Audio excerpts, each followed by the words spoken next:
Yon mga kalapatids, ito nga pala yung mga dati kong kalapate. 30 pieces sila lahat at wala silang kulungan dito.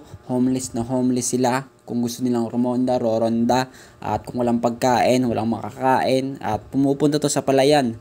Bumabalik, minsan may mga kinain ng palay sa kanyang butse. Kapag ginawakan mo, mahalata mo naman yon. At yung recent na kalapati ko ngayon ay 10 pieces na lang yung natitira sa 30 pieces kong kalapati dati. At nadagdagan pa nung dalawa, binigay, pinahiram sa atin na breeder. At na-miss ko tong mga kalapating to kasi yung iba sa kanila, paborito ko.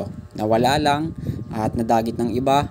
Yung iba naman namatay kasi nakakain ng lason dun sa palayan. Nakakauwi naman dito kaso pagdating dito naghihingalo na. Kasi nakakain ng kung ano-ano sa palayan. Minsan nakakainom yata to ng in-spray dun sa palay. Nakita ko lang tong old video ko dun sa isa kong cellphone. Kaya yun inedit ko at para ma-upload dito sa aking Facebook at mapakita sa inyo. At ito nga pala yung dati kong checkered na isa sa mga paborito kong ibon. Kasi ito yung kumakana ko dati at yun di ko na alam kung nasaan na to. Nawala ba, nadagit or may something sa kanyang nangyari. Bale 8 months old pa lang to. Big bird siya na lalaki. Tapos ito yung feather niya at hindi siya apple body. Yung katawan niya parang bangka, may patusok pero dumudulo. At makikita nyo naman dito yung kalapati ko ay makikinis yan kasi hindi ko nga nahahawakan. Yan, may mga kuto pa kasi hindi ko nga napapaliguan to, napo-force bath. Alam niyo yung kuto ng kalapati na parang langaw?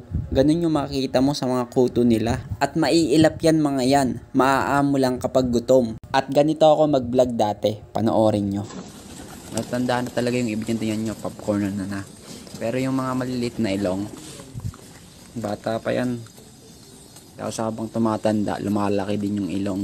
Good morning mga kalapatids. At ngayong araw, February 6, 2023. At ipapakita ko sa inyo yung mga alaga kong kalapate. Eto nga pala sila. At papatuka tayo sa kamay para magsibabaan sila. Umaga kasi ngayon, kaya ngayon gutom yan. Ang gamit ko pala ngayon na patuka ay Enerton.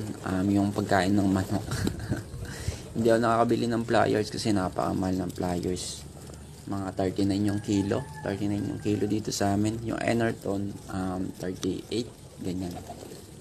Kunti lang yung diferensya pero mas gusto ko yung Enerton. Para pagkain na din ng manok. Para 2 in 1. Good morning mga kalapatids, kamusta kayong lahat? At ngayong araw, ito pinapatuka yung kalapati ko sa kamay. Ang patuka pala natin ngayon ay plier mix. Yung plier mix pala dito sa amin ay 42 yung kilo. Mali yung sinabi ko nung nakaraang video na 39. Nagkamali ako doon, 42 pala. Mahal ng ilang pesos? 4 pesos. 4 pesos ng minahal kaysa sa patuka nating una na Enerton. Yun lang, peace out.